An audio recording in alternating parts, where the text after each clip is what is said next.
यूं तो हम लोग आए दिन कोई ना कोई कहानी वाकया सुनते रहते हैं, लेकिन ऐसे बादशाह की कहानी अपने कभी नहीं सुना होगा, जो अपनी रियाया पर बेइंतहा जुल्म करता था। लेकिन इसका भयानक अंजाम अगर जानेंगे तो आंखों से आंसू निकल जाएगा। कम अज कम एक बार जरूर पड़े और उससे सबक लें कि किसी पर भी कभी जुल्म नहीं करना चाहिए।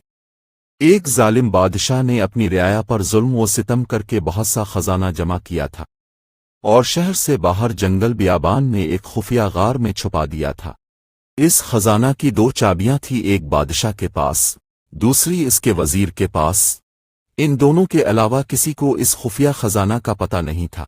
एक दिन सुबह को बादशाह अकेला सैर को निकला और अपने खजाना को देखने के लिए दरवाजा खोलकर इसमें दाखिल हो गया। खजाने के कमरों में सोने चांदी के ढेर लगे हुए थे, हीरे जवाहरात अलमारियों में सजे हुए थे, दुनिया के नवादरात कोने कोने में बिखरे हुए थे। वो उनको देखकर बहुत खुश हुआ। इसी दौरान वजीर का इस इलाका से गुजर हुआ। अब देखें बादशाह की कहानी कैसे मोड़ लेती है। उसने खजाने का दरवाजा खुला देखा तो हैरान रह गया।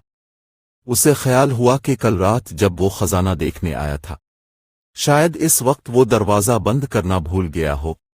उसने जल्दी से दरवाजा बंद करके बाहर से मुकफ्फल कर दिया। उधर बादशाह जब अपने दिल पसंद खजाना के मुआयना से फारिग हुआ तो वापस दरवाजा पर आया, लेकिन ये किया, दरवाजा तो बाहर से मुकफ्फल था। उसने जोर जोर से दरवाजा पीटना और चीखना शुरू किया, लेकिन अफसोस उसकी आवाज सुनने वाला वहां कोई ना था। वो लूटकर फिर अपने खजाने की तरफ गया और उनसे दिल बहलाने की कोशिश की, लेकिन भूख और प्यास की शिद्दत ने इसे तड़पाना शुरू किया। वो फिर भागकर दरवाजा की तरफ आया, लेकिन वो बदस्तूर बंद था। वो जोर से चीखा चलाया, लेकिन वहां उसकी फरियाद सुनने वाला कोई ना था। वो निढाल हैकर दरवाजे के पास गिर गया।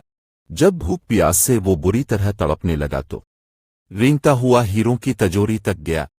उसने इसे खोलकर बड़े बड़े हीरे देखे, जिनकी कीमत लाखों में थी। उसने बड़े खुशामदाना अंदाज में कहा, ए लिखपत्ती हीरो, मुझे एक वक्त का खाना दी दो। इसे ऐसा लगा जैसे वो हीरे जोर जोर से कहे लगा रहे हों। उसने उन हीरों को दीवार पर दे मारा। फिर वो घिसकता हुआ मोतियों के पास गया और उनसे भीख मांगने लगा, ए आबदार मोतियों, मुझे एक गिलास पानी दी दो। लेकिन मोतियों ने एक भरपूर कहकहा लगाया। बादशाह की कहानी में जोरदार सबक आगे देखें और कहा, ए दौलत के पुजारी, काश तो ने दौलत की हकीकत समझ ली होती। तेरी सारी उम्र की कमाई हुई दौलत तुझे एक वक्त का खाना और पानी नहीं दे सकती। बादशाह चकरा कर गिर गया। जब उसे होश आया तो उसने सारे हीरे और मोती बखेर कर दीवार के पास अपना बिस्तर बनाया और उस पर लेट गया। वो दुनिया को एक पैगाम देना चाहता था, लेकिन इसके पास कागज और कलम नहीं था। उसने पत्थर से अपनी उंगली कुचली और बहते हुए खून से दीवार पर कुछ लिख दिया। हुकूमती ओहदेदार बादशाह को तलाश करते रहे, लेकिन बादशाह ना मिला। जब कई दिन की तलाश बेसूद के बाद वजीर खजाना का मुआयना करने आया तो देखा, बादशाह हीरे जवाहरात के बिस्तर पर मरा पड़ा है और सामने की दीवार पर खून से लिखा है, ये सारी दौलत एक गिलास पानी के बराबर भी नहीं है।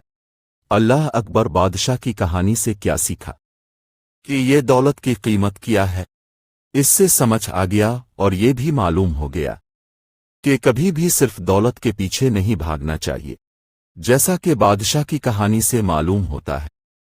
थोड़ा नहीं बल्कि पूरा सोच